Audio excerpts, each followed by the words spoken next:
How to handle shipment value exceeding single entry bond limit. Hi everyone, and welcome to my channel. In today's video, we're going to be talking about what happens if your shipment value goes over the single entry bond limit. The single entry bond limit is a set amount of money that you can ship without having to file a formal customs bond. This limit varies depending on the country you're shipping to, but it's typically around $2,500. If your shipment value exceeds the single entry bond limit, you'll need to file a formal customs bond in order to clear customs. This can be a time-consuming and expensive process, so it's important to be aware of the single entry bond limit before you ship your goods. What is a customs bond? A customs bond is a guarantee that you'll pay any customs duties and taxes that are owed on your shipment. When you file a customs bond, you're essentially agreeing to pay the government the full amount of duties and taxes, even if your shipment is lost or damaged. The customs bond is issued by a surety company, which is a company that specializes in providing financial guarantees.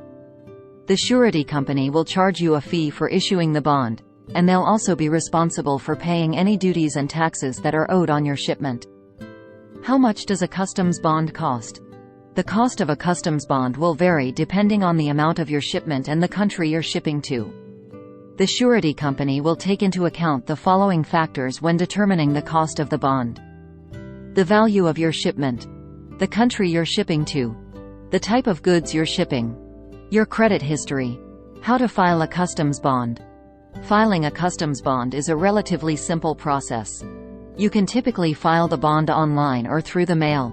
You'll need to provide the following information: the name and address of the importer, the name and address of the exporter, the description of the goods, the value of the goods, the country of origin of the goods, the port of entry. The surety company will then review your application and issue the bond. Once the bond is issued, you can ship your goods and clear customs without having to worry about paying any duties or taxes.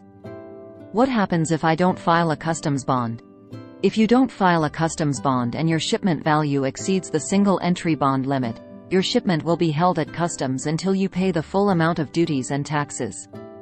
You may also be subject to fines and penalties. It's important to note that even if your shipment value is below the single entry bond limit, you may still be required to file a customs bond if your goods are subject to specific import regulations. For example, you may need to file a customs bond if your goods are controlled substances, hazardous materials, or counterfeit goods. The single entry bond limit is an important thing to be aware of if you're shipping goods internationally. By understanding the single entry bond limit and the requirements for filing a customs bond, you can avoid any delays or complications when clearing customs.